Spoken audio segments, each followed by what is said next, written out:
Bismillahirrahmanirrahim. Assalamualaikum warahmatullahi wabarakatuh.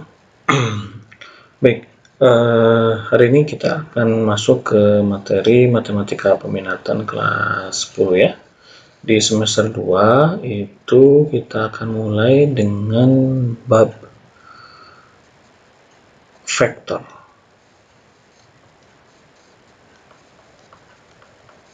Oke. Nah, vektor ini definisinya adalah satuan yang memiliki dua identitas, yaitu panjang, satuan yang memiliki panjang dan arah ya. Jadi ini definisi dari vektor. Nah, sekarang saya akan jelaskan vektor itu dia memiliki suatu panjang dan juga arah. Contoh misalkan saya di sini punya arah mata angin ya. Ini biasanya kan utara ya. Kemudian di sini berarti timur ya. Nah, jika di titik potong Cartesius bisa dikatakan seperti itu, ada titik M dan saya punya titik N di sini, maka kalau dari M kita berada itu beranjak ke titik N ya, itu ada tanda panahnya ya. Nah, ini bisa dinamakan dengan vektor dengan huruf kecil. Jadi penamaan vektor untuk yang vektor ini ya, untuk vektor ini penamaannya bisa dua. Boleh vektor MN yang dituliskan adalah titiknya, tapi harus dua karena titik, atau vektor A ya, atau vektor A. Ada yang menuliskan seperti ini, ada juga yang menuliskannya hanya A saja ya. Tapi nanti kita sepakati menuliskannya adalah A saja ya. Jadi menuliskannya adalah A saja. Jadi penulisan notasi vektor adalah seperti ini. Nah, kalau misalkan kita punya titik, taruhlah titik M dan N-nya di sini sama ya, M dan N-nya, kan kalau dari M ke N, ya, tanda panahnya itu bisa ditulis seperti ini, MN, kan ya, M ke N, kemudian atau juga sama dengan A, kan ya.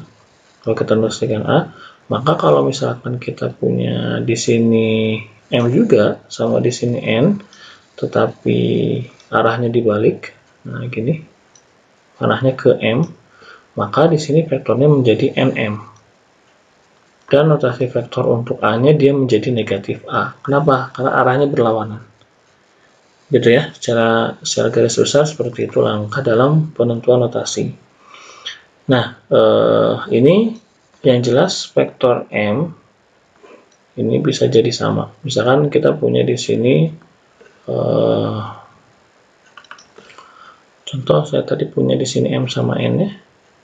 M sama N. Kemudian juga saya di sini punya P sama Q. Kebetulan P sama Q dengan M sama N itu memiliki panjang yang sama dan juga arah yang sama. Nah, maka di sini disebut vektor sama dengan. Jadi MN, ya, vektor MN itu sama dengan vektor PQ. Ya. Atau boleh dia jadi A sama dengan A. Hanya berbeda titik awal dan titik akhirnya. Oke. Jadi definisi dua vektor sama itu, ya, jadi ada vektor sama ya. Jadi vektor sama itu definisinya adalah jika kedua vektor sama panjang dan memiliki arah sama. Jika panjang vektornya sama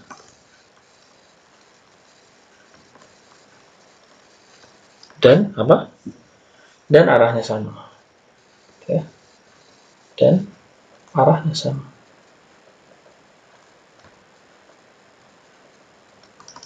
Nah, gitu ya. Nah, jadi ini dia yang menyebabkan dua vektor sama. Dua vektor lainnya juga sama. Jadi ada vektor sama, ada vektor yang berlainan ya, berlawanan. Nah, ini bedanya panjang vektornya sama, tapi arahnya yang bertolak belakang. Ya. Panjang vektornya sama, tetapi apa? Arahnya berlawanan. Seperti tadi, gitu kan ya. Kalau misalkan MPQ-nya ke sini, berarti panjangnya sama, tapi arahnya ke sini. Masih titiknya nanti sama PQ juga, cuman arahnya yang berbeda. Oke, baik. Kita lanjutkan ke slide berikutnya. Nah, sekarang kita masuk ke operasi jumlah selisih atau operasi pada vektor. Ya. Kita masuk kepada operasi pada vektor. Ya. Operasi pada vektor. Oke. Nah, operasi pada vektor ini ya sama seperti aljabar ya. Ada penjumlahan, ada selisih, ada jumlah selisih, ada hasil kali vektor dengan skala, ada dot product, ada cross product. Tapi kita akan bahas sedikit-sedikit dulu ya. Nah, yang akan kita bahas adalah jumlah vektor. Jumlah vektor. Nah, jumlah vektor ini, contoh misalkan ya, secara notasi, saya punya di sini sebagai acuannya di sini, saya punya di sini titik A, kita pakai warna yang lain. Saya punya di sini titik A. Kemudian titik A ini dengan jurusan 3 angka, artinya patokannya adalah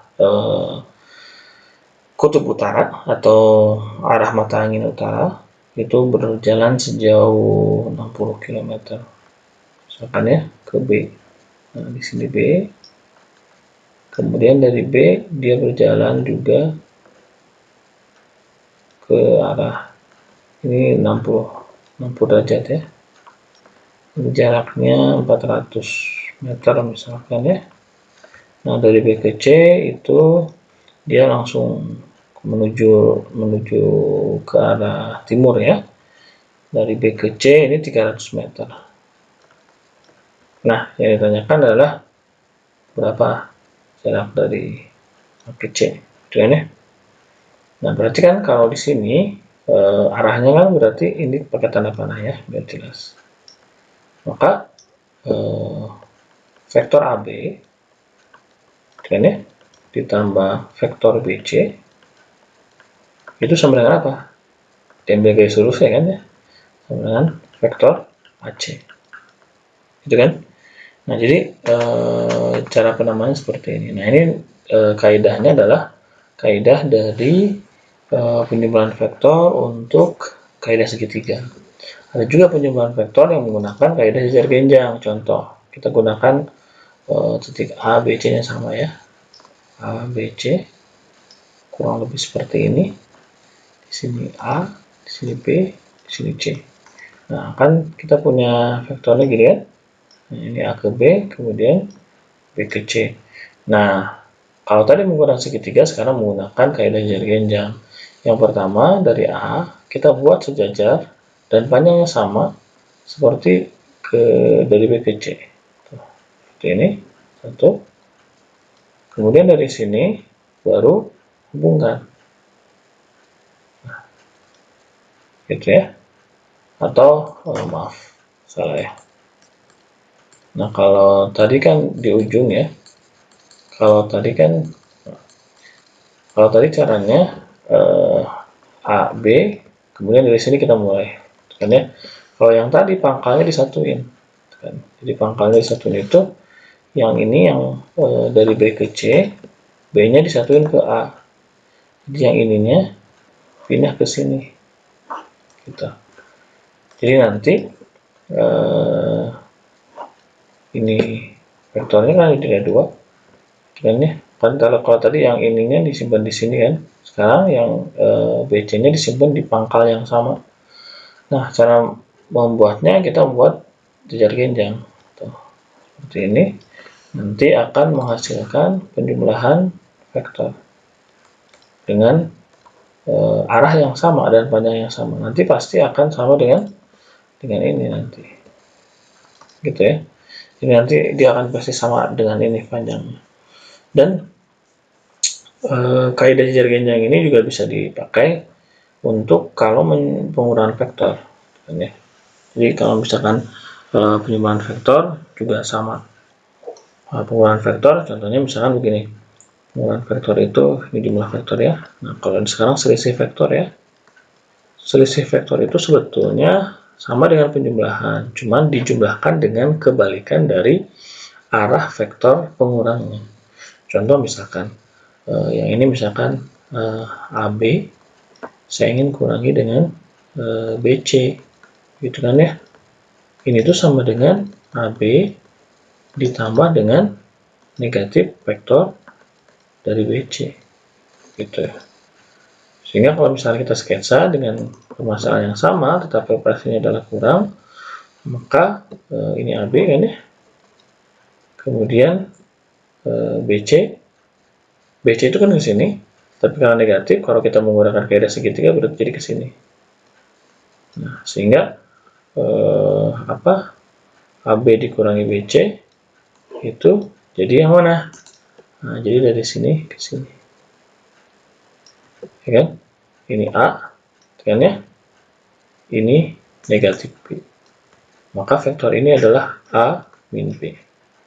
Kalau misalkan digunakannya adalah vektor yang melibatkan dua titik, berarti yang ini A itu adalah AB kan, kemudian B itu adalah vektor BC, maka di sini AB dikurangi BC itu berarti AB dikurangi BC, kan ya. Nah, jadi tidak akan sama dengan kaidah yang tadi, hanya bisa disketsa saja, tapi hasil dari nilainya tidak bisa ditentukan, gitu ya. Nah, jadi itu sepintas mengenai secara geometris vektor, kan ya, secara geometris. Ini perhitungannya belum. Yang jelas tadi kaidahnya ada menggunakan kaidah jejer genjang, ada yang menggunakan kaidah segitiga ya. Supaya lebih jelas saya jumlahkan lagi. Saya kasih contoh lagi ya. Misalkan nah. Oke. Di sini saya punya vektor A, vektor B. Bagaimana nilai dari sketsakan vektor A tambah vektor B? Ya. Bagaimana cara sketsanya? Berarti yang ini vektor A boleh kita menggunakan aturan segitiga. Berarti yang ujung ini vektor A ya. Ujung ini sebagai pangkal vektor B. Nah, S maaf. Kurang sama ya. S maaf. Kurang lebih nah segini ya. Ini vektor B. Maka A tambah B nya jadi gini ya, arahnya ke sini. Jadi ini adalah A tambah B kan. Kalau ingin dikurang berarti ini A min B, misalnya ingin cari A min B berarti di sini A, karena B nya dari sini harusnya ke sini kan, karena ditambah dengan negatif arahnya berlawanan, sehingga A min B nya misalnya ini jadi negatif B, sehingga A min B nya jadi ini adalah A min B. Kalau menggunakan aturan segitiga, menggunakan aturan jejer genjang ya tinggal sama, aturan jejer genjang pangkalnya disamain ya. Nah, itu. Kemudian ada yang didefinisikan sebagai vektor posisi ya. Nah, ini vektor posisi itu vektor posisi adalah vektor yang menjadi acuan untuk mempermudah kita dalam menentukan setiap operasi. Makanya ini adalah vektor acuan. Ya. Nah, jadi ini nanti kita hanya ini tidak ada operasi, bukan operasi sih, ini hanya menentukan bahwa vektor ini adalah vektor posisi. Itu ya. Nah, sekarang kita akan coba masuk ke dalam menyatakan suatu vektor, kan ya. Nah, vektor itu kalau tadi secara geometris ya, secara gambar. Nah, vektor itu bisa dinyatakan dalam seperti koordinat kartesius, kan ya. Nah, tetapi biasanya secara umum supaya tidak tertukar dengan koordinat kartesius, maka vektor itu bisa digunakan sama seperti koordinat kartesius, tapi penulisannya dari atas ke bawah. Ya, jadi dari atas ke bawah. Ya. Jadi yang ini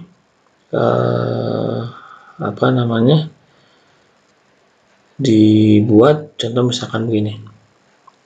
Saya punya contoh saya punya titik A 3,2 dan titik B itu 1,4, gitu kan ya. Nah, maka ini kalau kita ingin mencari vektor AB, berarti ini ada rumus panjang di antara dua titik, gitu kan ya, atau jarak antara dua titik.